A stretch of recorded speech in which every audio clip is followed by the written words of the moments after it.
Substack has over 35 million active subscriptions with over 4 million paid. Thousands of writers are making a living on the platform, and the top 10 authors on Substack collectively earn more than $25 million per year. Amazing, right? As a Substack bestseller with over 10,000 subscribers, earning $30,000 annually and $2,500 per month from paid subscriptions, I can tell you firsthand how powerful this platform is. But I also know that understanding what works and where opportunities lie can make a huge difference. And that's where Ciler's expertise comes in. Ciler has been studying newsletters and interviewing newsletter operators for nearly 2 years through her newsletter circle. Over time, she developed her own observations and assumptions about the newsletter landscape. But she wanted something more. With no data available to confirm or challenge her ideas, she decided to roll up her sleeves, and she analyzed publicly available data from over 74,000 Substack newsletters. She compiled her findings into a 69-page report, a true labor of love that took countless hours to create. No worries, we've got you covered. Here's everything you need to know,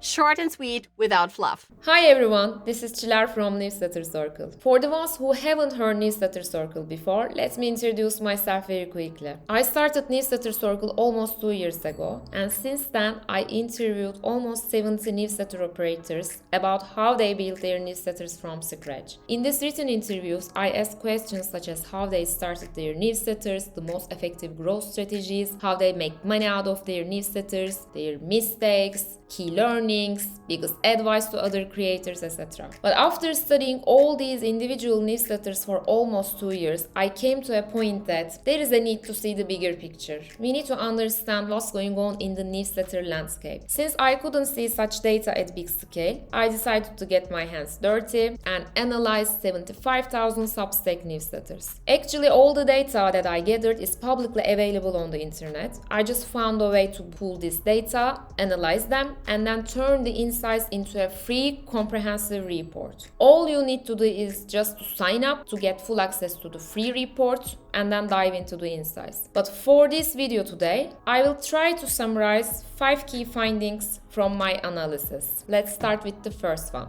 Okay, the data says that 95% of Substack newsletters are run by one person. It's not really surprising, right? Because it's really easy to start a newsletter. You can create your Substack account in just like 5 minutes or something. You don't need technical expertise, you don't need money, you don't need a teammate to start with, right? But running a business alone or running a newsletter alone brings its own unique challenges. You need to figure things out on your own. You need to decide everything yourself. You need to create content consistently, and you need to deal with all the emotional up and downs along the way. I also experienced myself all this emotional roller coaster thing, and actually this data, I'm so happy to see this data, because whenever I feel challenged or whenever I feel down from now on, I will remember this data, and I highly recommend you to do this as well. Just remember that 95% of creators are experiencing the same thing, and at least we are not alone in being alone. Ciler, thank you so much. How many newsletters are actively publishing new issues,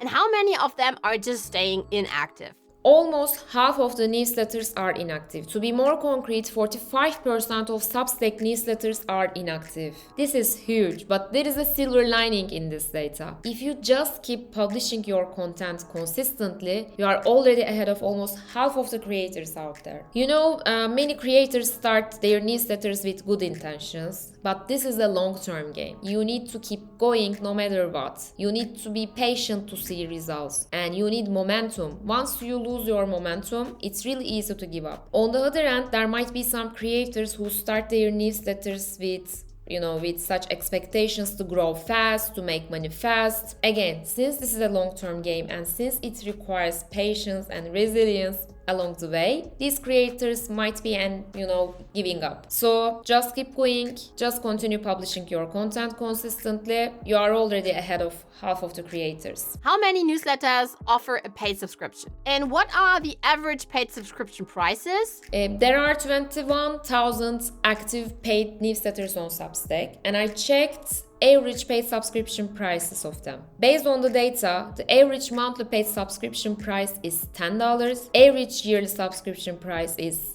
$96 and average funding price, subscription price is $310. Based on my personal observations and some conversations with newsletter operators, I see this tendency to charge $5 or even less for monthly paid content. The question is hard. How much should I charge for my paid content? And I don't think that there is one size fits all kind of an answer to this question. And there is this tendency to charge less, maybe to increase conversion from free to paid subscribers. But now we know the data, at least we know the average prices, and these, average subscription prices don't change among small and big newsletters. So it is consistent. So this might be a good reference point for you while you are deciding your paid subscription price. Here's some exciting news for you. You can meet Ciler live inside the online writing club with more than 10,000 writers, creators, entrepreneurs, mompreneurs, where she'll be hosting a session to talk about Substack newsletters,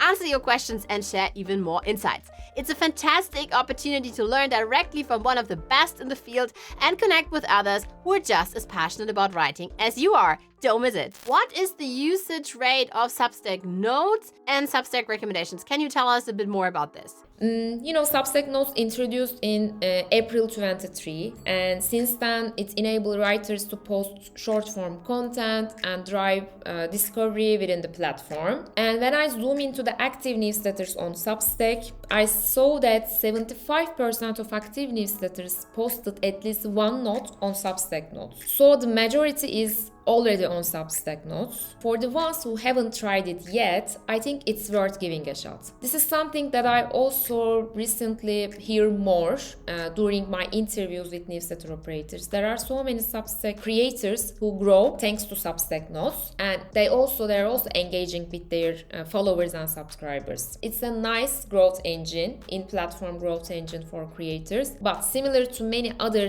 growth strategies or platforms, it requires dedication and you need to allocate certain time and to be consistent on posting. So if you think that you have this time to allocate for Substack Notes, it's definitely worth giving it a shot. What are the social media channels most preferred by different categories? Social media preferences change according to the newsletter topics. This is what I see in the data.